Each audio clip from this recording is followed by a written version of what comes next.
ஹல்லேலூயா. ஆண்டவருடைய பரிசுத்த நாமம் மகிமைப்படுவதாக. இந்த 6வது மாதத்திலும் கர்த்தருடைய வார்த்தைக்கு நேராக நம்ம கடந்து செல்ல போகிறோம். இந்த மாதத்தில் விசேஷமாக கர்த்தருக்கு சித்தமானால் கர்த்தருடைய நாமங்களை குறித்து நம்ம தியானிக்க போகிறோம். அது நிமித்தமாக வருகிற ஆசீர்வாதங்களை ஆண்டவர் சபை ஜனங்கள் ஒவ்வொருவருக்கும் ஆண்டவர் தருவாராக. என்னோடு கூட ஆதியாகமத்தின் புஸ்தகம் 22ஆம் அதிகாரம் 14ஆம் வசனத்தை எடுத்துக்கொள்ளும்படி உங்களை அன்போடு கேட்டுக்கொள்கிறேன். The book of Genesis chapter 22 verse number 14. ஆதியாகமம் 22:14. ஆபிரகாம் அந்த இடத்திற்கு யெகோவா ஈரே என்று பெயரிட்டான். அதனாலே கர்த்தருடைய பர்வதத்தில் பார்த்து கொள்ளப்படும் என்று இந்நாள் வரைக்கும் சொல்லப்பட்டு வருகிறது. யெகோவா ஈரே என்று அந்த இடத்திற்கு பெயரிட்டான். ஆண்டவருடைய நாமம் மகிமைப்படுவதாக. நம்முடைய ஆண்டவருக்கு பல பெயர்கள் இருக்கின்றன. அவர் எல்ஷடாயா இருக்கிறார். அவர் சர்வ வல்லமை உள்ள தேவன் என்றெல்லாம் ஆதியாகமத்தின் புஸ்தகத்திலே முந்தின அதிகாரத்தில் வாசிக்கிறோம். இந்த இடத்திலே ஆண்டவர் தம்மை இன்னொரு விதத்திலே வெளிப்படுத்துகிறார். யெகோவா ஈரே என்கிற நாமத்திலே தம்மை வெளிப்படுத்துகிறத நம்ம பார்க்கிறோம். ஆபிரகாம் அந்த இடத்திற்கு யெகோவா ஈரே என்று பெயரிட்டான் என்று சொல்லி நாம் வாசிக்கிறோம். அப்படி என்று சொன்னால் கர்த்தர் பார்த்து கொள்கிறவர், கர்த்தர் தேவைகளை சந்திக்கிறவர் என்கிற அர்த்தத்திலே அந்த வார்த்தை எபிரேய வார்த்தை வருகிறது. நம்முடைய ஆண்டவர் நம்முடைய தேவைகளை சந்திக்கிறவர். நம்முடைய பிள்ளைகளுடைய தேவைகளை சந்திப்பதிலே அவருக்கு மிகுந்த மகிழ்ச்சி இருக்கிறது.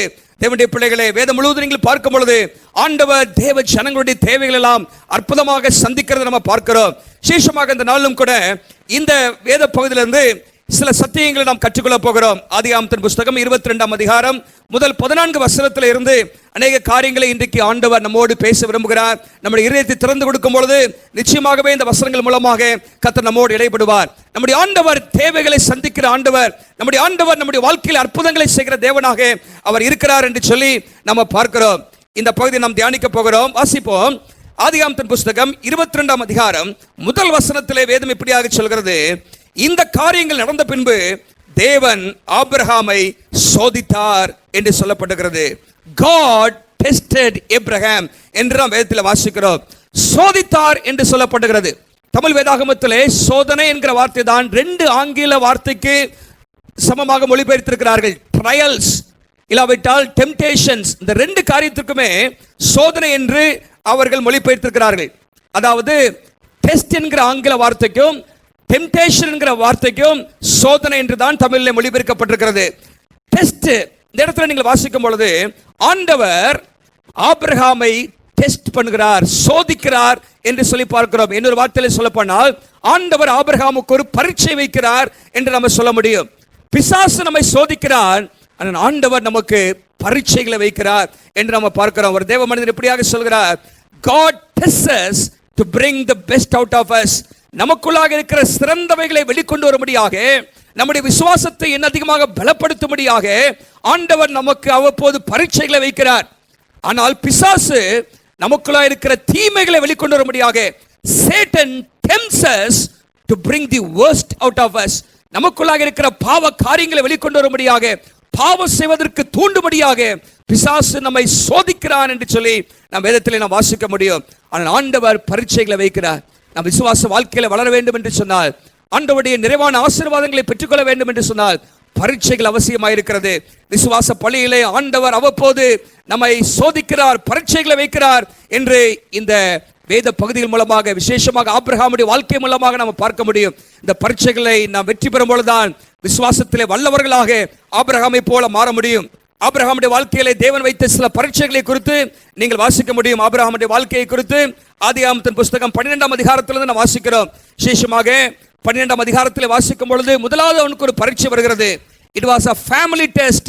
ஆண்டவர் அங்கே அவனுக்கு ஒரு குடும்ப பரீட்சையை வைக்கிறார். ஆண்டவர் அவனை பார்த்து சொல்கிறார் 12:1, நீ உன் தேசத்தையும் உன் இனத்தையும் உன் தகப்பனுடைய வீட்டையும் விட்டு புறப்பட்டு நான் உனக்கு காண்பிக்கும் தேசத்துக்கு போ என்று ஆண்டவர் அங்கே சொல்கிறார். எல்லாம் கவனிங்க, அங்கே ஒரு பரீட்சை. தான் நேசித்த குடும்பம் சொந்த தேசத்தை விட்டு வெளியே வர வேண்டும் என்று சொல்லி ஆண்டவர் சொன்னபடியே அவன் செய்தான். அந்த பரீட்சையிலே அவன் வெற்றி பெற்றான், பாஸ் ஆனான் சொல்லி பார்க்கிறோம். அடுத்ததாக அதே அதிகாரத்தில் நீங்கள் வாசிக்கும் பொழுது 12ஆம் அதிகாரம் 10ஆம் வசனத்தில் வாசிக்கும் பொழுது ஆண்டவர் அவனை கானான் தேசத்துக்கு கொண்டு வருகிறார். அந்த தேசத்திலே பஞ்சம் உண்டாயிற்று என்று பார்க்கிறோம். ஃபேமின் டெஸ்ட், பஞ்சத்தின் மூலமாக ஒரு பரீட்சையை வைக்கிறார். ஆனால் அந்த பரீட்சையிலே ஆபிரகாம் தோற்று போய் விடுகிறார். பஞ்சத்திலே ஆண்டவரை நம்பி அதே தேசத்தில் இல்லாதபடிக்கு எகிப்துக்கு அவன் போகிறார். அங்கே நடந்த காரியங்கள் எல்லாவற்றையும் தொடர்ந்து இருக்கிற வசனத்தில் நாம் பார்க்கிறோம். அங்கே எகிப்தை நாடி ஆண்டவருடைய உதவி நாடி அல்ல, எகிப்தினுடைய வளங்களை நாடி, எகிப்தை நாடி உதவிக்கு அங்கே செல்கிறத நம்ம பார்க்கிறோம். இந்த பரீட்சையிலே ஆபிரகாம் தோற்றுவிட்டார். ஆனால் மறுபடியும் ஆண்டவர் ஆபிரகாமை சந்தித்து தேவன் விரும்பின இடத்திற்கு அவனை கொண்டு வருகிறார் என்று நம்ம பார்க்கிறோம். 13ஆம் அதிகாரத்திலே முதல் 4 வசனங்களை அங்கே வாசிக்கிறோம். அதை தொடர்ந்து 3வது பரீட்சையை நம்ம பார்க்க முடியும். 13ஆம் வசனத்திலே ஒரு ஃபெலோஷிப் டெஸ்ட், ஒரு ஐக்கிய பரீட்சை. ஆண்டவர் சிலரை விட்டு நாம் பிரிந்து வாழ வேண்டும் என்று கர்த்தர் விரும்புகிறார். இங்கே லோத்துடைய மேய்ப்பருக்கும் ஆபிரகாமுடைய மேய்ப்பருக்கும் வாக்குவாதம் உண்டாயிற்று என்று நாம் பார்க்கிறோம். அந்த நேரத்தில் ஆபிரகாம் சொல்கிறார், நாம் சகோதரர், நாம் ஏன் சண்டை போட வேண்டும்? நீ அந்த பக்கம் போனா நான் இந்த பக்கம் போய் விடுகிறேன் என்று சொல்லி அங்கே சொல்வதை நாம் 9ஆம் வசனத்திலே வாசிக்கிறோம். நீ இடதுபுறம் போனால் நான் வலதுபுறம் போகிறேன், நீ வலதுபுறம் போனால் நான் இடதுபுறம் போகிறேன் என்று சொல்லி அங்கே சொல்கிறான். லோத்துவோ இந்த உலக வளங்களின் மேல் ஆசை வைத்து ஆபிரகாமை விட்டு பிரிந்து போனான் என்று சொல்லி பார்க்கிறோம். ஆனால் ஆபிரகாம் விட்டு கொடுக்கிற ஒரு மனப்பான்மையை நாங்கள் பார்க்கிறோம். ஆண்டவருக்கு பிரியமானதை எங்களை செய்து அந்த பரீட்சையிலே வெற்றி பெற்றான் என்று பார்க்கிறோம். அடுத்ததாக 14ஆம் அதிகாரத்துக்கு நீங்கள் வரும்பொழுது அங்கே இன்னொரு பயிற்சி வருகிறது, ஃபைட் டெஸ்ட், ஒரு யுத்த பரீட்சை அங்கே வருகிறது. முதல் 16 வசனங்கள் இங்கே வாசிக்கும் பொழுது அங்கே சில ராஜாக்களுக்குள்ளாக யுத்தம் நடக்கிறது. அதனுடைய விளைவு என்னவென்று சொன்னால் 12ஆம் வசனத்திலே ஆபிரகாமின் சகோதரனுடைய குமாரனாகிய லோத்து சோதோமிலே குடியிருந்தபடியால் அவனையும் அவன் பொருட்களையும் கொண்டு போய் விட்டார்கள் என்று சொல்லப்பட்டிருக்கிறது. ஆனால் தன்னை விட்டு லோத்து பிரிந்து போனாலும் தன்னுடைய இனத்தானா இருக்கிறபடினாலே அவன் மேல் வைத்த அன்பின் நிமித்தமாக ஆபிரகாம் தன்னுடைய யுத்த வீரர்களோடு கூட சுமார் 318 யுத்த வீரர்களோடு கூட அவன் போய் யுத்தம் பண்ணி அங்கே 16ஆம் வசனத்தில் வாசிக்கிறோம், ஆபிரகாம் சகல பொருட்களையும் திருப்பி கொண்டு வந்தான் என்று சொல்லி பார்க்கிறோம். அங்கே அந்த பரீட்சையிலே வெற்றி பெற்றான். அதை தொடர்ந்து நீங்கள் வாசிக்கும் பொழுது ஒரு ஃபினான்ஸ் டெஸ்ட் அல்லது ஃபார்ச்சூன் டெஸ்ட் என்று சொல்லலாம், பணத்திலே ஒரு பரீட்சை வருகிறது. அங்கே நீங்கள் வேதத்தில் இங்கு வாசிக்கும் பொழுது 21, 22 வசனத்திலே சோதோமின் ராஜா ஆபிரகாமை நோக்கி, ஜனங்களை எனக்கு தாரும், பொருட்களை நீ எடுத்துக்கொள்ளும் என்றான். அதற்கு ஆபிரகாம் சோதோமின் ராஜாவை பார்த்து, ஆபிரகாமை ஐஸ்வர்யவானாக்கினேன் என்று நீ சொல்லாதபடிக்கு நான் ஒரு சரட்டையாகிலும் பாதரட்சின் வாரையாகிலும் உமக்கு உண்டானவைகள் யாதொன்றையாகிலும் எடுத்துக்கொள்ளேன், என்னை ஆசீர்வதிக்கிறவர் கர்த்தர் என்று அவன் சொல்லுகிற நம்ம பார்க்கிறோம். பாருங்க, ஆண்டவரை நம்பி அங்கே சோதோம் ராஜா கொடுத்த அந்த பரிசு பொருட்களை மறுத்து விடுகிறான். ஆண்டவர் தான் என்னை ஆசீர்வதிக்க வேண்டும் என்று சொல்லி அவன் அங்கே சொல்லுகிற நம்ம பார்க்கிறோம். ஆகவே இந்த பரீட்சையிலே வெற்றி பெற்றான் என்று பார்க்கிறோம். 16ஆம் அதிகாரத்துக்கு வரும்பொழுது இன்னொரு பரீட்சை வருகிறது.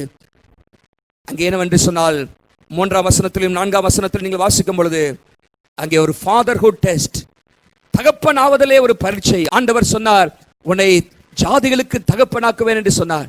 ஆனால் பல ஆண்டுகள் இப்பொழுது காத்திருந்து விட்டான். ஆனால் அங்கே வாய்ப்பே இல்லாத ஒரு சூழ்நிலை இருக்கிறது. அந்த நேரத்திலே குறுக்கு வழியிலே பொறுமை இழந்து ஒரு தவறான காரியத்தை செய்து விடுகிறான். ஆகாரோடு அங்கே உறவு வைத்து இஸ்மவேலை பெற்றெடுத்து விடுகிறான். பாருங்க, அந்த பரீட்சையிலே ஆபிரகாம் தோற்று போனான் என்று சொல்லி பார்க்கிறோம். ஆனால் தொடர்ந்து 21ஆம் அதிகாரத்தில் இன்னொரு பரீட்சை வருகிறது. அந்த பரீட்சையில சாராள் சொல்கிறார், இஸ்மவேலை அனுப்பி விட்டு விடும் என்று சொல்கிறார். அது ஆபிரகாமுக்கு கஷ்டமா இருந்தாலும் கூட ஆண்டவரும் சொல்றார், சாராள் பேச்சை கேட்டு நீ இஸ்மவேலை அனுப்பி விட்டு விடு, இவனுக்குள்ளாக அல்ல ஈசாக்குக்குள்ளாக ஒன்று சந்ததி விளங்கும், நான் தரப்போகிற ஒரு குமாரனுக்குள்ளாக ஒரு சந்ததி விளங்கும் என்று சொல்லி ஆண்டவர் சொல்கிறபடினாலே இஸ்மவேலையும் ஆகாரையும் அவன் அனுப்பி விடுகிறான். அந்த பரீட்சையிலே வெற்றி பெறுகிறான். இப்பொழுது எல்லா பரீட்சைகளையும் முடித்து ஆபிரகாமுடைய வாழ்க்கையில வேதம் நமக்கு சொல்கிற ஒரு கடைசி பரீட்சை வருகிறது. அங்கே 22ஆம் அதிகாரத்திலே இந்த காரியங்கள் நடந்த பின்பு தேவன் ஆபிரகாமை சோதித்தார். இது ஒரு விசுவாச பரீட்சை. It is an extreme test. இது ஒரு உச்சக்கட்ட பரீட்சையாக அங்கே இருக்கிறதை நாம் அங்கே பார்க்கிறோம். பாருங்க, இதுவரைக்கும் 12ஆம் அதிகாரத்திலிருந்து இதுவரைக்கும் பல பரீட்சைகளை ஆபிரகாம் சந்தித்தார். ஒரு பரீட்சைகளை தோல்வியிட்டார். ஆனால் பல பரீட்சைகளிலே அவர் வெற்றி பெற்றார். ஆண்டவர் சோதிக்கும் போதெல்லாம் ஆபிரகாம் கர்த்தரை சார்ந்து கொண்டு கர்த்தருடைய வார்த்தையிலே உறுதியாக இருந்து பரீட்சைகளிலே சோதனைகளிலே அவர் வெற்றி பெற்றார். இந்த ஒரு பரீட்சை வருகிறது இப்பொழுது. இது ஒரு கடினமான ஒரு பரீட்சை. நம்முடைய பிள்ளைகள் எல்லாம் பரீட்சை எழுதுகிறார்கள். காலாண்டு தேர்வு வருகிறது, அரையாண்டு தேர்வு வருகிறது, கடைசியில ஆனுவல் எக்ஸாம் இறுதி தேர்வு வருகிறது. அதே போல ஒரு கடினமான ஒரு கடைசி பரீட்சையாக ஒரு எக்ஸ்ட்ரீம் டெஸ்டாக இது இருக்கிறது நம்ம அங்கே பார்க்கிறோம். இந்த பரீட்சை ஆபிரகாமை பல கேள்விகள் கேட்கக்கூடிய நெருக்கடிகளை கொண்டு போய் விட்டது. This test put Abraham in a great crisis. நான் ஒரு 4 விதமான இக்கட்டுகளை, ஒரு நெருக்கடிகளை நான் உங்களுக்கு சொல்கிறேன் பாருங்கள். முதலாவதாக Abraham was facing a theological crisis. அங்கே ஒரு இறையியல் சம்பந்தப்பட்ட ஒரு நெருக்கடி அவனுக்கு ஏற்படுகிறது. கர்த்தர் இங்கே என்ன சொல்கிறார்? ஆண்டவர் சொல்றாரு பாருங்க, உன் புத்திரனும் உன் ஏகசுதனும் உன் நேசகுமாரனும் ஆகிய ஈசாக்கை நீ இப்பொழுது அழைத்துக் கொண்டு மோரியா தேசத்துக்கு போய் அங்கே நான் குறிக்கும் மலையிலே அவனை பலியிடு என்று ஆண்டவர் சொல்றாரு. ஆண்டவர் சொன்னாரு, நான் உன்னை பெரிய ஜாதி ஆக்குவேன் என்று சொன்னார். ஆனால் ஈசாக்கை ஆண்டவர் தந்திருக்கிறார். அவனுக்கு திருமணமாகவில்லை, அவனுக்கு பிள்ளையும் இல்லை. இப்பொழுது பலியிடு என்று சொல்கிறார். ஆண்டவர் ஏற்கனவே சொன்னதை அவர் முரண்பாடாக இப்பொழுது சொல்கிறாரா? இங்கே என்ன ஆண்டவர் என்ன சொல்கிறார்? ஆண்டவரை குறித்ததான அவருடைய வார்த்தையை குறித்ததான ஒரு நெருக்கடி, ஒரு சந்தேகங்கள் அவனுக்கு எழும்பியிருக்க கூடும். இரண்டாவதாக ஃபேமிலி கிரைசிஸ், ஒரு குடும்பத்தில் ஒரு நெருக்கடி ஏற்பட்டிருக்க கூடும். இந்த அதிகாரத்தில் நீங்கள் வாசிக்கும் பொழுது சாராளை குறித்து ஒன்றுமே சொல்லப்படவில்லை. ஒருவேளை ஆபிரகாம் யோசித்திருக்கலாம், இதை நான் சாராளுக்கு சொல்லட்டுமா சொல்லக்கூடாதா? ஆண்டவர் என்னுடைய மகனை பலியிட சொல்கிறாரே, சொன்னால் என்ன ஆகும்? ஒருவேளை சொல்லியிருந்தால் சாராள் சொல்லியிருப்பாள், 90 வயது வரைக்கும் நான் காத்திருந்து பெற்ற ஈசாக்கை நீ பலியிட போகிறீரா? அவனை பலியிடறதுக்கு முன்பாக நான் உன்னை பலியிட்டுருவேன் அப்படின்னு சொல்லியிருக்க முடியும். ஒருவேளை அப்படிப்பட்ட ஒரு நெருக்கடிகள் குடும்பத்தில் ஏற்பட்டிருக்கும். ஒரு சோசியல் கிரைசிஸ், ஒரு சமுதாய சம்பந்தப்பட்ட ஒரு நெருக்கடி இங்கே வருகிறது. என்னவென்று சொன்னால், பலியிட போகிறான். ஜனங்கள் என்ன நினைப்பார்கள்? தகப்பன் மகனை கொன்று போடுவதா? தகப்பன் மகனை பலி செலுத்தினதா? எங்கும் கேட்காத ஒரு காரியமா இருக்கிறதே. மக்கள் என்ன நினைப்பார்கள்? சிந்திக்க முடியாத ஒரு காரியமா இருக்கிறதே என்று சொல்லி நினைத்திருக்க கூடும். மாத்திரமல்ல, ஒரு இமோஷனல் கிரைசிஸ் ஆல்சோ, ஒரு உணர்ச்சி சம்பந்தப்பட்ட ஒரு நெருக்கடிக்குள்ளாக போகிறார். தான் அதிகமான நேசித்த ஒரு மகன், ஆண்டவர் எங்கே சொல்கிறார்? உன் ஏகசுதன், உன் நேசகுமாரன் என்று சொல்கிறார். தான் அதிகமாக நேசிக்கிற 100 வயதிலே பெற்றெடுத்த ஒரு மகன், அந்த மகனை பலி செலுத்த வேண்டும் என்கிற ஒரு காரியம் அங்கே வருகிறது. ஒருவேளை கேட்டிருக்கலாம், ஆண்டவரை ஏன்? why me lord, why this? ஏன் ஆண்டவரை இதை கேட்கிறீரப்பா? ஏன் இப்பொழுது கேட்கிறீர்? ஒருவேளை அவன் திருமணமாகி பிள்ளைகள் பிறந்த பிற்பாடு கேட்டால் கூட அவனுடைய சந்ததி விளங்கி இருக்குமே. ஆனால் இப்பொழுது கேட்கிறீரே. இப்படி பலவிதமான இமோஷனல் கிரைசிஸ்க்குள்ளாக அவன் கடந்து சென்றிருக்க முடியும். பாருங்க, இந்த சோதனை அவனை பலவிதமான நெருக்கடிக்குள்ளாக கொண்டு விடுகிறது. இறையியல் சம்பந்தப்பட்ட நெருக்கடி, குடும்ப சம்பந்தப்பட்ட நெருக்கடி, சமுதாய சம்பந்தப்பட்ட நெருக்கடி, உணர்ச்சி பூர்வமான நெருக்கடிகள், எல்லாவற்றிற்குள்ளாக அவன் இருக்கிறதை பார்க்கிறோம். இந்த சோதனையை எப்படி ஆபிரகாம் சந்திக்க போகிறார்? அதன் அடிப்படையில் தான் ஆண்டவர் தம்மை எப்படி வெளிப்படுத்த போகிறார் என்பதை ஆபிரகாம் அங்கே பார்க்க போகிறார்.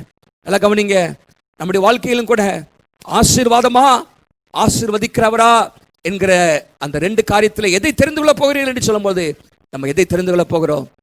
ஆசீர்வாதமா ஆசீர்வதிக்கிறவரா? இன்னைக்கு அநேக ஜனங்கள் ஆசீர்வாதத்தை தெரிந்து கொண்டு ஆண்டவரை விட்டு விடுகிறார்கள். ஆனால் தேவனுடைய பிள்ளைகளை, நீங்களும் நானும் இந்த ஆபிரகாமை போல ஆசீர்வதிக்கிற தேவனை பற்றி கொள்ள வேண்டும். அவர் இருக்கும் பொழுதுதான் நமக்கு வாழ்க்கையில் ஆசீர்வாதங்கள் வருகிறது. நம்முடைய வாழ்க்கையிலே ஆண்டவர் இதுவரைக்கும் சந்தித்திராத சோதனைகளை நாம் சந்திக்க அவர் அனுமதிக்கும் பொழுது இதுவரைக்கும் சந்தித்திராத அநேக அற்புதமான ஆசீர்வாதங்களை ஆண்டவர் நமக்கு தர அவர் வல்லமை உள்ளவராக இருக்கிறார் என்பதை நாம் புரிந்து கொள்ள வேண்டும். ஆகவே இந்த வசனங்கள், குறிப்பாக முதல் 14-16 வசனங்களிலிருந்து 5 சத்தியங்களை இன்றைக்கு நான் உங்களுக்கு சுருக்கமாக சொல்ல விரும்புகிறேன். We are going to learn 5 truths about the provisions of God. ஆண்டவர் நம்முடைய வாழ்க்கையிலே தேவைகளை சந்திக்கிறவர் என்பதன் அடிப்படையிலே ஒரு 5 கேள்விகளின் அடிப்படையிலே என்னுடைய வார்த்தை இன்றைக்கு நான் உங்களோடு பகிர்ந்து விரும்புகிறேன். அந்த கேள்வி என்னவென்று சொன்னால், ஆண்டவர் யாருக்கு தேவைகளை சந்திக்கிறார்? To whom does God provide the needs? இரண்டாவதாக, ஆண்டவர் எங்கே நம்முடைய தேவைகளை சந்திக்கிறார்? Where does God provide our needs? மூன்றாவதாக, when does God provide our needs? ஆண்டவர் எப்பொழுது நம்முடைய தேவைகளை சந்திக்கிறார்? How does God provide our needs? எப்படி நம்முடைய தேவைகளை சந்திக்கிறார்? Why does God provide our needs?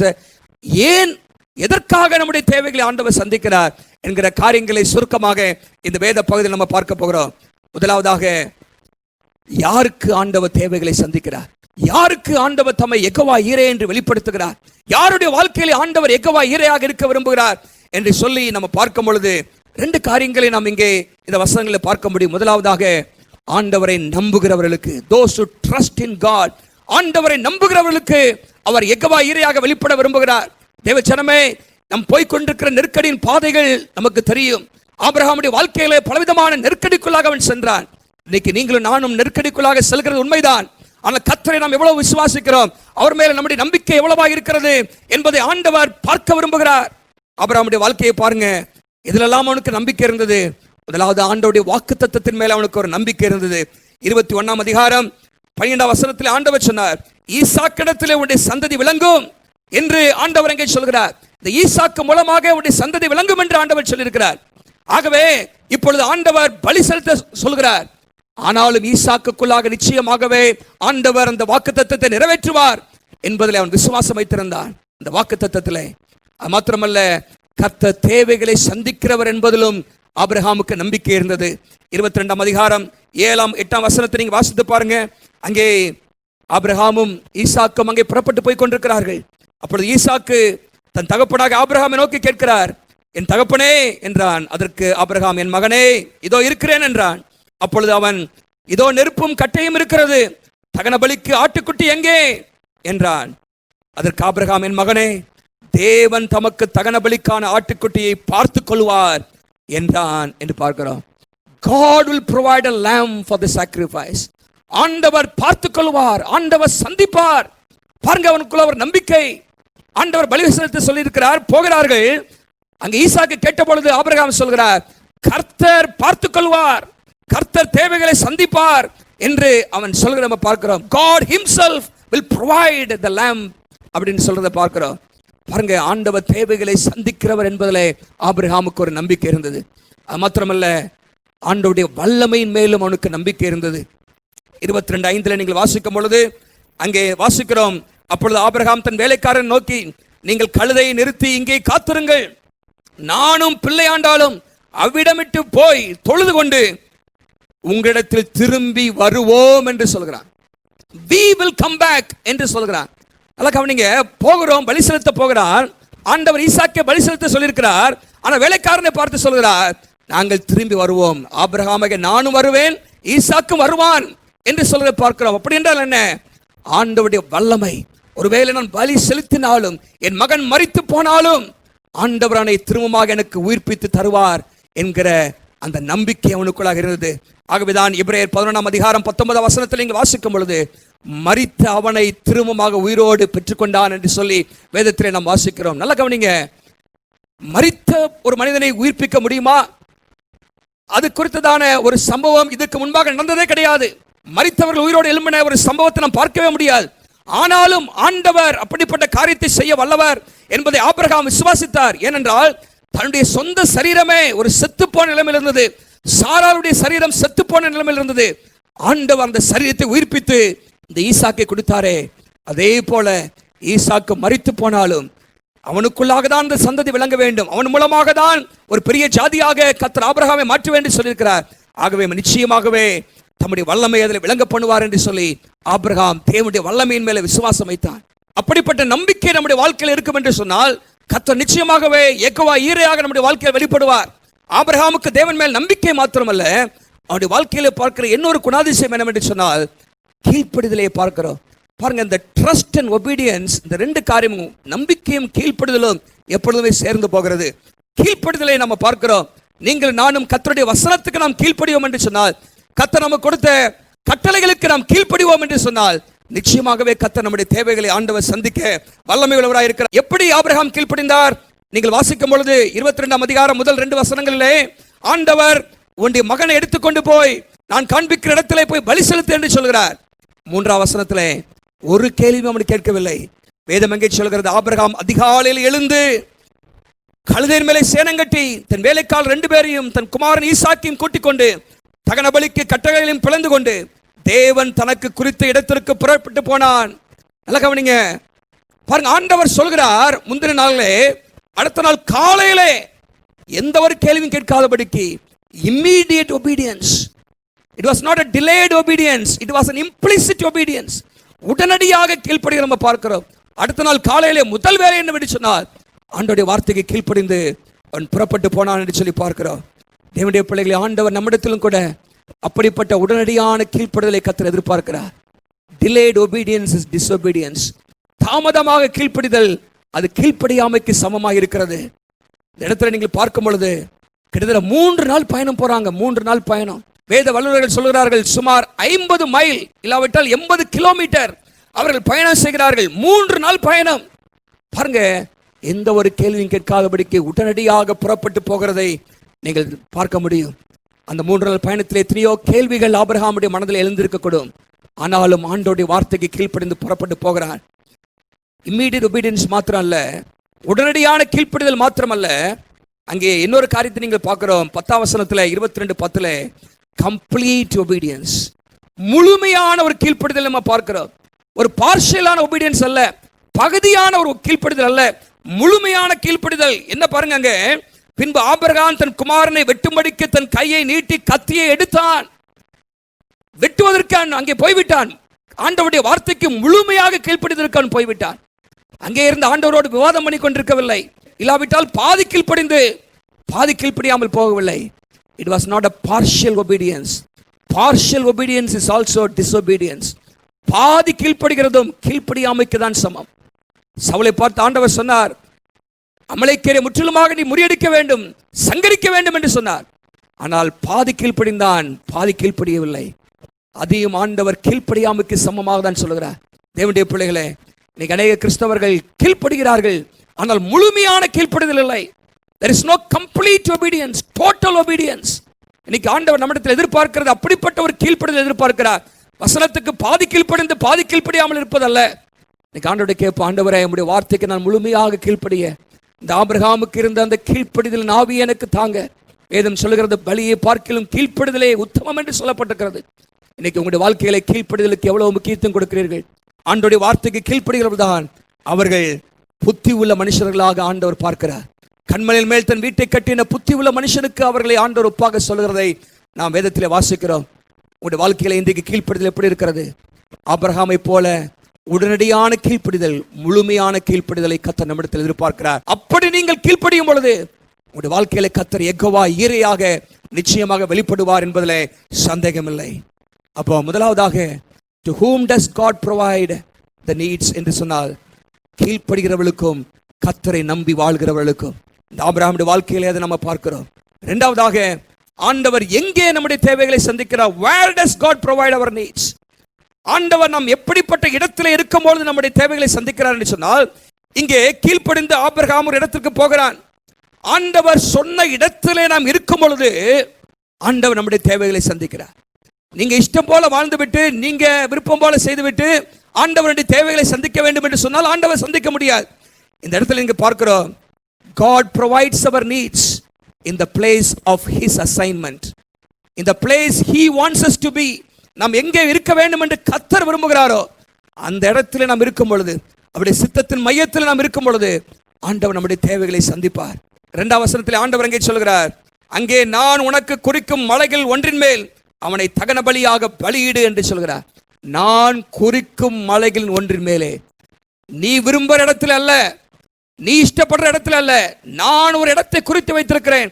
அந்த இடத்துல நீ செய்யும் பொழுது நான் உனக்கு அற்புதத்தை செய்வேன். பாருங்க, 3ஆம் வசனத்தில் நீங்கள் வாசிக்கும் பொழுது, தேவன் தனக்கு குறித்த இடத்திற்கு புறப்பட்டு போனார். He set out for the place God had told him about. ஆண்டவர் சொன்ன இடத்திற்கு அவன் அங்கே புறப்பட்டு போகிறதை நாம் அங்கே பார்க்கிறோம். 9ஆம் வசனத்தில் நீங்கள் வாசிக்கும் பொழுது, தேவன் அவனுக்கு சொல்லியிருந்த இடத்திற்கு வந்தார்கள். நல்லா கவனிங்க, இந்த வசனங்கள் நீங்கள் பார்க்கும்போது, தேவன் தனக்கு குறித்த இடத்திற்கு புறப்பட்டு போனான், தேவன் அவனுக்கு சொல்லியிருந்த இடத்திற்கு வந்தார்கள். பாருங்க, தேவனுக்கு அங்கே முக்கியத்துவம் கொடுக்கப்படுகிறது, அவர் வார்த்தைக்கு அங்கே முக்கியத்துவம் கொடுக்கப்படுகிறது, அவர் சொன்ன இடத்துல இருப்பதற்கு முக்கியத்துவம் கொடுக்கப்படுகிறது. ஹட்சன் டெய்லர் என்கிற தேவ மனிதன் இப்படியாக சொல்கிறார், God's work done in God's way in God's time shall never lack God's supply. ஆண்டவருடைய வேலையை ஆண்டவருடைய நேரத்திலே ஆண்டவருடைய சித்தத்தின்படி நீங்கள் செய்வீர் என்று சொன்னால் ஆண்டவர் எல்லா தேவைகளையும் அவர் சந்திக்க போதுமானவராக இருக்கிறார் என்று சொல்கிறார். நீங்கள் ஆண்டவருடைய சித்தத்தின்படி வாழ்ந்து கொண்டிருக்கிறீர்களா? தேவனுடைய சித்தத்தின் மையத்தில் இருக்கிறீர்களா? ஆண்டவர் விரும்புகிறதா நீங்கள் வாழ்க்கைகளை செய்து கொண்டிருக்கிறீர்களா? சற்று யோசித்து பாருங்க. தேவன் சொன்னதை செய்தார், தேவன் சொன்ன இடத்திற்கு புறப்பட்டு போனார். 1 ராஜாக்களின் புஸ்தகத்திலே 17ஆம் அதிகாரத்தை நீங்கள் வாசிக்கும் பொழுது, தேசத்தில் ஒரு பெரிய பஞ்சம் ஏற்படுகிறது. அங்கே எலியாவை ஆண்டவர் 3 வருஷம் அற்புதமாக போஷித்தார், வழிநடத்தினார். நீங்கள் பாருங்கள், 4ஆம் வசனத்தில் ஆண்டவர் சொல்றாரு, கேரித் ஆற்றண்டைக்கு போ என்று சொல்றார். அங்கே உனக்கு காகங்களை கொண்டு நான் போஷிப்பேன் என்று ஆண்டவர் சொல்கிறார். காகங்களுக்கு நான் கட்டளையிட்டு இருக்கிறேன் என்று சொல்கிறார். அங்கே போனான், கேரித் ஆற்றண்டையிலே போனான். அந்த இடத்துல இருக்கும் பொழுது கர்த்தர் சொன்னபடியே ஆண்டவர் காகங்களை கொண்டு போஷித்தார். இறைச்சி மாலையிலும் காலையிலும் அது கொண்டு வந்து கொடுத்தது என்று சொல்லி நாம் இங்கே வாசிக்கிறோம். மாத்திரமல்ல, 9ஆம் வசனத்தில் இப்போ கேரி தாற்று நீர் வற்றி போய்விட்டது. இப்ப ஆண்டவர் சொல்றாரு, நீ புறப்பட்டு சாரிபாத்துக்கு போ. அங்கே 9ஆம் வசனத்துல பாருங்க, அங்கே there I will provide your needs. ஒரு விதவையின் மூலமாக உன்னுடைய தேவைகளை சந்திப்பேன். ஒரு விதவைக்கு நான் கட்டளையிட்டு இருக்கிறேன் என்று ஆண்டவர் இங்கே சொல்கிறார். 1 ராஜாக்கள் புஸ்தகம் 17ஆம் அதிகாரம் 15-16 வசனங்களை நீங்கள் வாசித்து பார்க்கும் பொழுது அங்கே வேதம் சொல்கிறது, அந்த விதவையின் வீட்டில் வைத்து கர்த்தர் எலியாவின் தேவைகளை சந்தித்தார். 15ஆம் வசனத்தை வாசிக்கிறேன். அவள் போய் எலியாவின் சொற்படி செய்தால் அவளும் இவனும் அவள் வீட்டாரும் அநேக நாள் சாப்பிட்டார்கள். கர்த்தர் எலியாவை கொண்டு சொன்ன வார்த்தையின்படியே பானையிலே செலவழிந்து போகவும் இல்லை, கலசத்தின் எண்ணெய் குறைந்து போகவும் இல்லை என்று அங்கே சொல்ல நம்ம பார்க்கிறோம். நல்ல கவனிங்க, அங்கே தேர் என்கிற வார்த்தை அங்கே வலியுறுத்தப்படுகிறது. கேரி தாற்றண்டையிலே நீ அங்கே இருந்தால் உடைய தேவைகள் சந்திக்கப்படும். நீ நினையாத விதத்திலே, உடைய கற்பனைக்கு எட்டாத விதத்திலே ஆண்டவர் தேவைகளை சந்திப்பார். காகங்களை கொண்டு சந்திக்கிறார், விதவையை கொண்டு சந்திக்கிறார். பாருங்க, கொடுக்கிற ஒரு மிருகத்தின் மூலமாக அல்ல, பிடுங்குகிற ஒரு பறவையின் மூலமாக ஆண்டவர் அங்கே சந்திக்கிறார். ஒரு பணக்கார வீட்டிலே அல்ல, ஒரு விதவை ஏழை மரிக்கும் தருவாயில் இருக்கிற ஒரு ஏழை விதவையின் வீட்டில் வைத்து ஆண்டவர் அற்புதமாக தேவைகளை சந்திக்கிறார். ஒரு குறையும் இல்லாதபடி நடத்தினார். ஏனென்று சொன்னால் கர்த்தருடைய வார்த்தையின்படி எங்கே ஆண்டவர் அவனை இருக்க சொன்னாரோ அந்த இடத்தில் இருந்தபடினாலே நீங்களும் நானும் ஆண்டவருடைய சித்தத்தின் மையத்தில் இருக்கிறோமா? தேவன் விரும்புகிறதை நாம் செய்கிறோமா? தேவன் நம்முடைய தேவைகளை அற்புதமாக சந்திப்பார். முதலாவது தேவ ராஜ்யத்தையும் அவருடைய நீதியையும் தேட வேண்டும். ஆண்டவருடைய நீதிக்குள்ளாக, ஆண்டவருடைய ராஜ்யத்துக்கு நம் வாழ்க்கையில முக்கியத்துவம் கொடுக்கும் பொழுது எல்லாவற்றையும் கூட தருவேன் என்று ஆண்டவர் சொல்லியிருக்கிறார். நம்ம எல்லாருக்கும் தெரிந்த வசனம் தான் மத்தேயு 6:33. ஆண்டவர் எப்படி நம்முடைய தேவைகளை சந்திப்பார் என்பதற்கு ஒரு ஆதாரமான ஒரு வசனம். முதலாவது தேவ ராஜ்யம், உங்களுடைய வாழ்க்கையை தேவனுடைய ராஜ்யத்துக்கு முக்கியம் கொடுக்கிற ஒரு வாழ்க்கையா இருக்கும் என்று சொன்னால் ஆண்டவர் தேவைகளை சந்திப்பதை நீங்கள் கண்கால் பார்க்க முடியும்.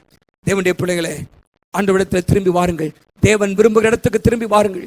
நம்ம எல்லாரும் இந்த லாக்டவுனுக்கு பிற்பாடு வேலைக்கு போக விரும்புகிறோம், ஸ்கூலுக்கு போக விரும்புகிறோம், ஆலயத்துக்கு போக விரும்புகிறோம். நல்லதுதான். ஆனால் ஆண்டவரிடத்தில் நாம் திரும்பி விட்டோமா?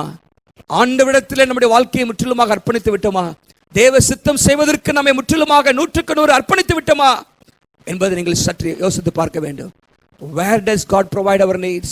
When we are in the center of God's will, when we are in the place where God wants us to be. ஆண்டவர் இருக்க வேண்டிய இடத்திலே நாம் இருக்கும் பொழுது ஆண்டவர் தேவைகளை சந்திக்கிறார். மூன்றாவதாக, ஆண்டவர் எப்பொழுது தேவைகளை சந்திக்கிறார், எப்பொழுது என்று சொல்லி நீங்கள் பார்ப்பீர்கள் என்று சொன்னால் வேதம் அங்கே சொல்லுகிறது, சரியான நேரத்திலே கர்த்தர் தேவைகளை சந்திக்கிறார். அதை 22ஆம் அதிகாரத்துக்கு வரும்பொழுது அங்கே நாம் வாசிக்கிறோம், ஆண்டவர் சரியான நேரத்திலே அங்கே தேவையை சந்திக்கிறதை பார்க்கிறோம். பாருங்க, இப்பொழுது ஈசாக்கை கொலை செய்ய போகிறான். ஒரு செகண்ட் தான் அவருடைய தலை போயிருக்கும். ஆனால் அந்த நேரத்தில் ஆண்டவர் சொல்றாரு, நிறுத்து என்று ஆண்டவர் அங்கே சொல்றார். ஆபிரகாமே, உன் பிள்ளை ஆண்டான் மேல் கையை போடாதே என்று ஆண்டவர் அங்கே சொல்கிறார். பாருங்க, between the neck and the knife, ஆண்டவர் சரியான நேரத்தில், இன்னும் கொஞ்சம் லேட்டா போயிருந்தா அங்கே ஈசாக்கு பலியாக செலுத்தப்பட்டிருப்பான். ஆண்டவர் சரியான நேரத்தில் நம்முடைய வாழ்க்கையில் அவர் இடைபடுவார். உங்களுக்கு தெரியாது, சில நேரத்தில் நம்முடைய மனுஷீக எண்ணங்களை யோசித்து பார்க்கும்போது ஏன் தாமதமாகிறது, ஏன் தாமதமாகிறது? 3 நாள் பயணமாகிவிட்டது, மலையின் மேல் வந்து விட்டது, கட்டைகள் அடுக்கப்பட்டு விட்டது, ஈசாக்கு கடத்தப்பட்டு விட்டான், இன்னும் தேவைகள் சந்திக்கப்படவில்லை. அந்த கடைசியிலே மரிக்கும் தருவாயில் வரும் பொழுது, பலி செலுத்துகிற நேரம் வரும் பொழுது கர்த்தர் அங்கே இடைப்பட்டார் என்று பார்க்கிறோம். வேதம் சொல்லுகிறது, பிரசங்கி 3ஆம் அதிகாரம் 11ஆம் வசனத்தில், அவர் எல்லாவற்றையும் அதனதன் காலத்தில் நேர்த்தியாக செய்கிற தேவன். நம்முடைய வாழ்க்கையில் எல்லாவற்றையும் நேர்த்தியாக செய்வார். ஒருவேளை மனுஷிக எண்ணத்தில் யோசிக்கும் பொழுது தாமதமாகிறது போல இருக்கலாம். ஆண்டவர் ஏன் தாமதிக்கிறார் என்கிற கேள்விகள் எழும்பலாம். ஆனால் தம்முடைய பிள்ளைகளுக்கு ஆண்டவர் எல்லாவற்றையும் நேர்த்தியாக சரியான நேரத்திலே செய்வார் என்பதிலே சந்தேகமில்லை. கலாத்தியர் 4:4 வேதம் எங்கே சொல்கிறது, காலம் நிறைவேறின பொழுது தம்முடைய குமாரனை ஆண்டவர் இந்த உலகத்தில் அனுப்பினார். God sent his son in fullness of the time. நம்முடைய ஆண்டவர் எல்லாவற்றுக்கும் ஒரு நேரத்தை வைத்திருக்கிறார். உடைய தேவைகளை நிச்சயமாகவே சந்திப்பார். யோவான் சுவிசேஷத்தில் நீங்கள் வாசிக்கும் பொழுது ஒரு காரியத்தை மறுபடியும் வாசிக்கிறோம். அது என்னவென்று சொன்னால், கர்த்தருடைய வேலை, வேலை என்கிற ஒரு வார்த்தை. பாருங்க, முதல் பகுதியில் நீங்கள் வாசிக்கும் பொழுது என் வேலை இன்னும் வரவில்லை என்று ஆண்டவர் சொல்றாரு. 2வது பகுதியில் நீங்கள் வாசிக்கும் பொழுது என் வேலை வந்தது என்று சொல்கிறார். பாருங்க, the time of God. சில வசனங்களை சொல்கிறேன், நீங்கள் குறித்துக் கொள்ளுங்கள். யோவான் 2:4, யோவான் 7:6, யோவான் 7:8, யோவான் 7ஆம் அதிகாரம் 30ஆம் வசனம், யோவான் 8ஆம் அதிகாரம் 20ஆம் வசனம். இந்த வசனங்கள்லாம் நீங்கள் வாசிக்கும் பொழுது ஆண்டவர் இங்கே சொல்கிறார், என் வேலை இன்னும் வரவில்லை, my time has not come என்று ஆண்டவர் இங்கே சொல்கிறார். தொடர்ந்து 12ஆம் அதிகாரத்தில் நீங்கள் வாசிக்கும் பொழுது 12:23, 13:1, 17:1 இந்த வசனங்களை வாசிக்கும் பொழுது மை டைம் ஹாஸ் கம் என்று ஆண்டவர் சொல்றார். இன்னைக்கு உங்களை வாழ்க்கையும் பார்த்து ஆண்டவர் சொல்றாரு, சீக்கிரத்திலே ஆண்டவருடைய வேலை உங்களுக்காக வரும். உங்களுடைய தேவைகளை ஆண்டவர் அற்புதமாய் சந்திப்பார். என் வேலை வந்தது என்று சொன்ன ஆண்டவர் உங்களுக்காகவும் கிரியை செய்வார். பாருங்க, காணா ஒரு கல்யாண வீட்டில் சொல்றாரு, என் வேலை இன்னும் வரவில்லை என்று சொல்லி. ஆனால் ஆண்டவருடைய வேலை சில நிமிடங்கள் வந்தது. அவர்கள் கீழ்ப்படிந்தார்கள். ஆண்டவரை நம்பி செயல்பட்ட பொழுது கர்த்தர் அங்கே தண்ணீரை திராட்சரசமாக மாற்றினார். தேவைகளை சந்தித்தார். அற்புதத்தை ஆண்டவர் அங்கே செய்தார். கர்த்தர் எல்லாவற்றையும் நேர்த்தியாக செய்கிற தேவன் என்று நாம் வேதத்திலே வாசிக்கிறோம். பாருங்க, அந்த இடத்துல அவர்களுக்கான தேவையை ஆண்டவர் ஏற்கனவே ஆயத்தப்படுத்தி வைத்திருந்தார். அவங்களுக்கு தேவை என்ன? ஒரு ஆடு பலி செலுத்துவதற்காக தேவை. நீங்கள் இங்கே வாசிக்கும் பொழுது ஒரு ஆட்டுக்கடாவை ஆண்டவர் அங்கே ஏற்படுத்தி வைத்திருந்தார். God had already prepared a ram. அவர்களுக்காக ஒரு ஆட்டுக்கடாவை ஆண்டவர் ஏற்கனவே ஏற்படுத்தி வைத்திருந்தார். பாருங்க, உங்களுடைய வாழ்க்கையிலே என்றைக்கு தேவை என்பதை கர்த்தர் அறிந்தவராக அது ஏற்கனவே ஆண்டவர் அந்த காரியத்தை ஏற்படுத்தி வைக்கிறார் என்று சொல்லி நம்ம பார்க்கிறோம். சில ஆண்டுகளுக்கு முன்பாக ஒரு சம்பவத்தை நான் வாசித்தேன். ஒரு ஆர்ஃபனேஜில், ஒரு குழந்தைகள் காப்பகத்திலே ஒரு சின்ன பிள்ளை தன்னுடைய பிறந்த நாளை அடுத்த நாள் கொண்டாட போகிறாள். ஆண்டவரே, நாளை தின பிறந்த நாளிலே எனக்கு ஆண்டவரே இந்த நிறத்திலே ஒரு அற்புதமான ஒரு அழகான ஒரு பொம்மை வேணும் ஆண்டவரே என்று சொல்லி அந்த பிள்ளை ஜெபித்ததாம். எல்லாரும் பார்த்தார்களாம், எங்கே போய் பொம்மையை வாங்குறது, நாளை தினத்தில் கேட்கிறதே, அதுவும் இந்த கலர்ல இந்த மாடல்ல கேட்குதே அப்படின்னு சொல்லி எல்லாம் ஆச்சரியமாக பார்த்தார்கள். ஆனால் அந்த பிள்ளை விசுவாசத்தோடு, ஆண்டவரே எனக்கு இதை தாரும் நாளை தினத்தில் என்று சொல்லி கேட்டாலாம். பாருங்க, அடுத்த நாள் பிறந்த நாள் அன்னைக்கு ஒரு பார்சல் வந்ததாம். அந்த ஆர்ஃபனேஜுக்கு அந்த பிள்ளையுடைய பெயரை போட்டு அதை திறந்து பார்த்த பொழுது எந்த நிறத்தில் எந்த மாடல்ல அந்த பிள்ளை தன்னுடைய மனதில் கற்பனை செய்திருந்ததோ அதே நிறத்திலே அதே மாடல்ல அங்கே அவள் கேட்டபடி ஒரு பொம்மை இருந்ததா. அதோடு பல பரிசு பொருட்களும் இருந்தது. ஆனால் அந்த பிள்ளை விரும்பின அந்த பொம்மையும் அந்த டாலும் அதுக்குள்ள இருந்ததா. ஆண்டவர் அற்புதம் செய்தார் என்பது ஒரு பக்கம் இருந்தாலும் அதில் ஒரு விசேஷமான காரியம் என்னவென்று சொன்னால், இந்த பொம்மை இந்த பிள்ளை கேட்டது முந்தின நாள் தான். ஆனால் இந்த பொம்மை பேக் பண்ணது 3 வாரத்துக்கு முன்பாகவே. அது வெளிநாட்டிலிருந்து பேக் பண்ணப்பட்டு வந்தது. பாருங்க, ஆண்டவர் 3 வாரத்துக்கு முன்பாகவே அந்த பிள்ளைக்கு என்ன தேவை, என்னுடைய மகள் இந்த காரியத்தை என்னிடத்தில் கேட்க போகிறாள் என்பதை அறிந்த ஆண்டவர் அவர் ஏற்கனவே ஆயத்தம் பண்ணி அவர் அனுப்பியிருந்தார். சரியான நேரத்தில் அந்த பிறந்த நாளிலே அது வந்து கிடைத்தது. நம்முடைய வாழ்க்கையில் நம்ம அறிந்திருக்க வேண்டிய என்று சொன்னால், நாளைக்கு உங்களுக்கு வரப்போகிற தேவையை கர்த்தர் ஏற்கனவே அறிந்தவராக அவர் ஏற்கனவே அந்த தேவையை ஆயத்தப்படுத்தி விட்டார். ஆபிரகாம் தன்னுடைய குமாரனாகிய ஈசாக்கை பலி செலுத்துவதற்கு அந்த மோரியா மலைக்கு போவதற்கு முன்பாகவே ஆண்டவர் ஒரு கடாவை அங்கே அனுப்பிவிட்டார். அது கரெக்டான அந்த நேரத்திலே அந்த கடாவை அவன் கண்கள் பார்த்தது. நல்லா கவனிங்க, ஆண்டவர் சரியான நேரத்தில் தேவைகளை சந்திப்பார். உங்களுடைய தேவைகள் எல்லாவற்றையும் ஆண்டவர் ஏற்கனவே ஆயத்தப்படுத்தி விட்டார். ஜூன் மாதத்திலே, ஜூலை மாதத்திலே 2021 வருஷத்திலே உங்களுக்கு என்ன தேவை என்பதை ஆண்டவர் அறிந்திருக்கிறார். அதற்கான காரியங்களை ஏற்கனவே ஆண்டவர் ஆயத்தப்படுத்தி விட்டார். சரியான நேரத்தில் கர்த்தர் உங்களுடைய தேவைகளை ஆண்டவர் சந்திப்பார். இந்த வார்த்தையை உங்களோடு ஆண்டவர் இன்றைக்கு பேசுகிறார். நீங்கள் ஆண்டவர் மேலே விசுவாசம் வையுங்கள். தேவனுக்கு முதலிடம் கொடுங்கள். தேவ ராஜ்யத்துக்கு முதலிடம் கொடுங்கள். ஆண்டவருக்கு கீழ்ப்படிந்து வாழ்ந்து பாருங்கள். சரியான நேரத்திலே கர்த்தர் தேவைகளை சந்திப்பார். 4வதாக, how does God provide for us? ஆண்டவர் நம்முடைய தேவைகளை எப்படி சந்திக்கிறார்? நல்லா கவனிங்க, இந்த இடத்துல நீங்கள் பார்க்கும் பொழுது ஆண்டவர் ஒரு நேச்சுரலாக தான் சந்திக்கிறார். in ways that are usually quite natural.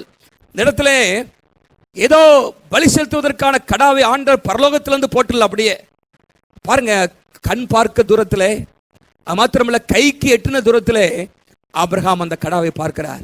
கைக்கு எட்டின தூரத்தில் பின்னாக புதரிலே தன் கொம்புகள் சிக்கிக் கொண்டிருந்த ஒரு ஆட்டுக்கடாவை ஆபிரகாம் கண்டான் என்று சொல்லி வேதத்திலே 13ஆம் வசனத்திலே வாசிக்கிறோம். பாருங்க, சரியான நேரத்தில் ஆண்டவர் தருகிறார். நேச்சுரலா தருகிறார் ஆண்டவர். நாம் நினைப்பதை போல அல்ல. ஆண்டவர் நம்முடைய தேவைகளை சந்திப்பதற்கு கர்த்தர் வித்தியாசமான வழிகளை ஆண்டவர் வைத்திருக்கிறார்.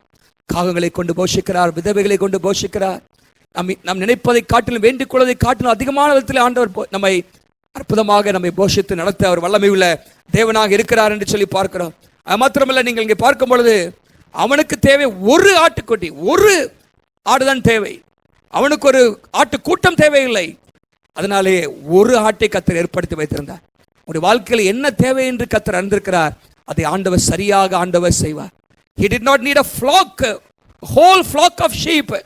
What he needed was one animal, and God provided that one animal. தேவனுடைய பிள்ளைகளே, உங்களுடைய வாழ்க்கையிலே ஆண்டவர் எல்லாவற்றையும் அறிந்தவராக, ஆண்டவர் அற்புதமாக உங்களுடைய தேவைகளை சந்திக்க அவர் போதுமானவராக இருக்கிறார்.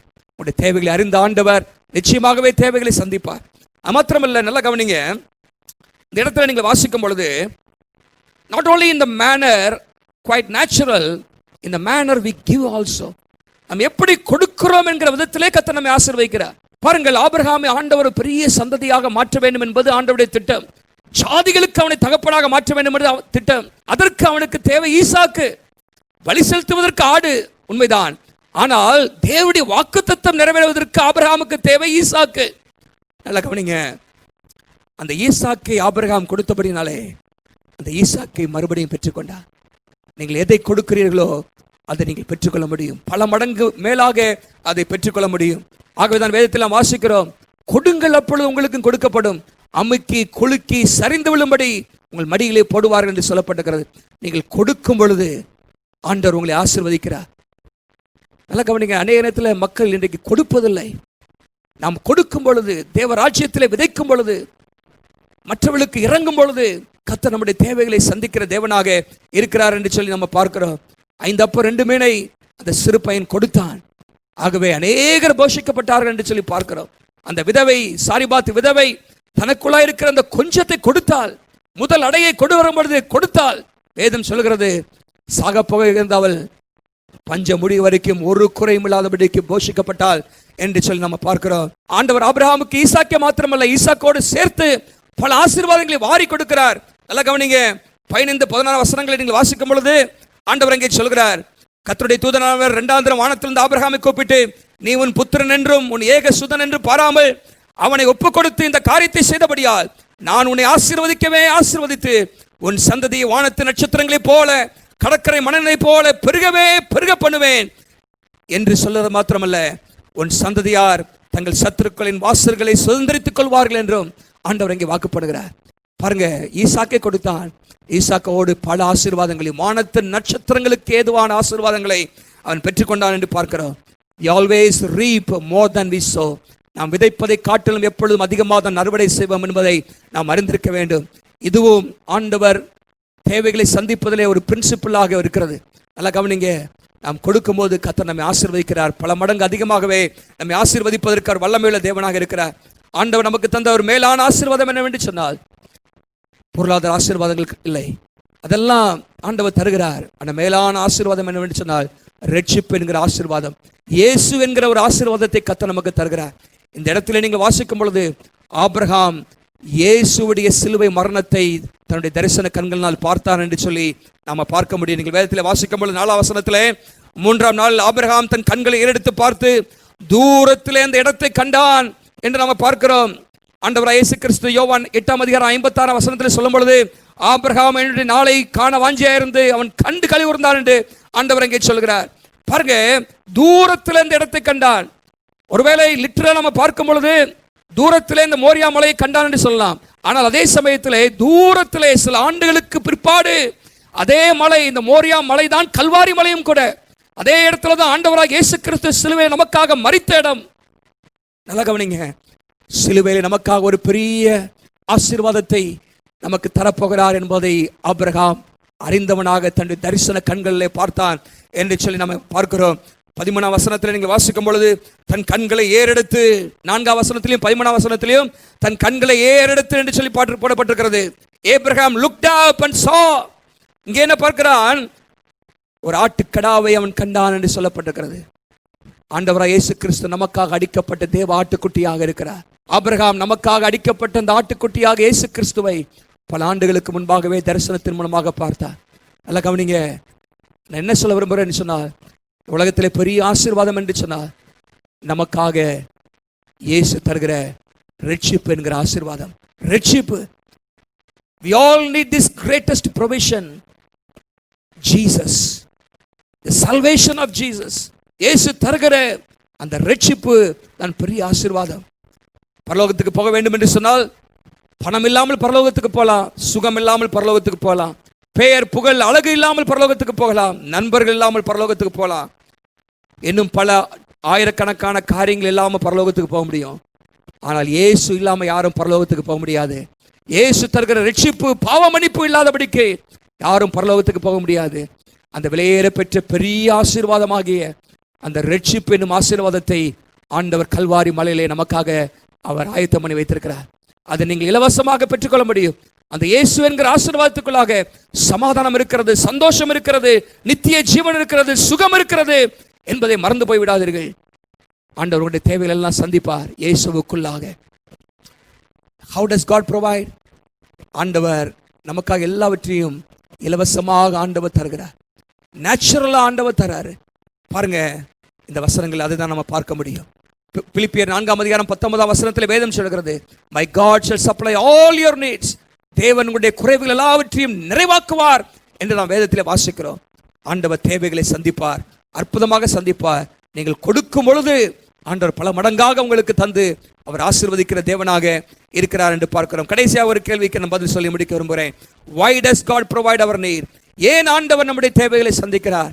இந்த இடத்துல நீங்கள் பார்க்கும் பொழுது நாம் அவரை மகிமைப்படுத்த வேண்டும் என்று நினைத்து ஆண்டவர் நம்முடைய தேவைகளை சந்திக்கிறார். ஆண்டவர் இயேசு கிறிஸ்து கற்றுக் கொடுத்த ஜெபத்திலே ஆரம்பம் எப்படி சொல்லுகிறது? பரமண்டலங்களுக்கு பிதாவே, உம்முடைய நாமம் பரிசுத்தப்படுவதாக, மகிமைப்படுவதாக, அன்றென்று உள்ள தேவைகள் எங்களுக்கு சந்தியம் என்று சொல்லி ஜெபிக்க கொடுத்தவர். அதன் நிமித்தமாக ஆண்டவர் மகிமைப்பட வேண்டும் என்று கர்த்தர் விரும்புகிறார். நம்முடைய வாழ்க்கை அவரை மகிமைப்படுத்துகிற வாழ்க்கையாக இருக்க வேண்டும். ஆசீர்வாதத்தை பெற்றுக்கொண்டு ஆசீர்வதிக்கிறவரை நாம் தள்ளிவிடக்கூடாது. ஆசீர்வதிக்கிறவரை கனப்படுத்தும் பொழுது தொடர்ந்து ஆசீர்வாதங்கள் வந்து கொண்டே இருக்கும் என்பதில் சந்தேகமில்லை. நாம் அவரை மகிமைப்படுத்த வேண்டும் என்பது ஒரு காரணமாக இருந்தாலும் அவர் நம்மை நேசிக்கிறபடினால் கர்த்தர் நம்மை ஆசீர்வதிக்கிறார். God provides our needs because he cares for us. நம்மை அவர் விசாரிக்கிறவராய் இருக்கிறபடினாலே ஆண்டவர் நம்முடைய தேவைகளை சந்திக்கிறார். 1 பேதுரு 5:7 வாசிக்கிறோம், அவர் நம்மை விசாரிக்கிறவர், அவர் நம்மை நேசிக்கிறவர் என்று நாம் வேதத்திலே வாசிக்கிறோம். அமர்மையானவர்களே, ஆண்டவர் நம்முடைய தேவைகளை சந்திக்கிறவர், அவர் நம்மை நேசிக்கிறபடினாலே கர்த்தர் நம்முடைய தேவைகளை சந்திக்கிறார். அவர் நமக்கு பரமபிதா, நம்முடைய தகப்பன், நம்மை நேசிக்கிறார். நம்முடைய தேவைகளை சந்திக்க அவர் போதுமானவராய் இருக்கிறார். அவர் நம்மை விசாரிக்கிறவர், நம்முடைய தேவைகளை சந்திக்கிறார். பாருங்க, ஒரு சம்பவத்தை நான் வாசித்தேன், அதுக்கு மிகவும் ஆசீர்வாதமாக இருந்தது.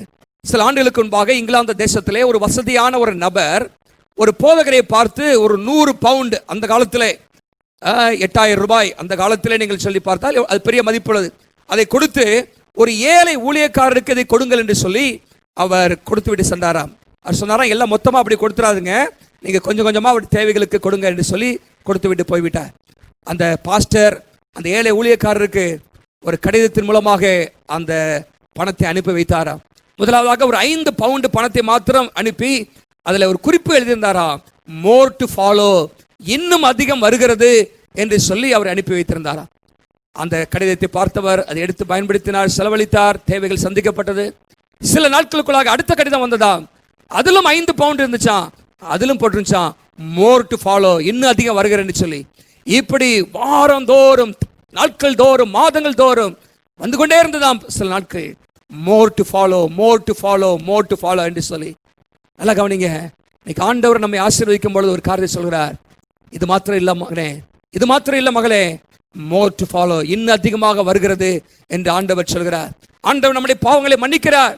அவனுடைய பாவங்களை மன்னிக்கிறேன், ஆனால் இன்னும் அதிகமான தருகிறேன், உன்னை நீதிமானாக மாற்றுகிறேன், இன்னும் அதிகம் தருவேன், புத்திர சுகாரத்தை உனக்கு தருவேன், கிருபையின் மேலே கிருபை அளிப்பேன், உன்னை மகிமைப்படுத்துவேன், உன் தேவைகளை சந்திப்பேன், உன்னை அற்புதமாக போஷிப்பேன், பராமரிப்பேன், இன்னும் இன்னும் மரண பரியந்தமும் ஆண்டவர் நம்மை பார்த்து சொல்கிறார், more to follow, more to follow, more to follow.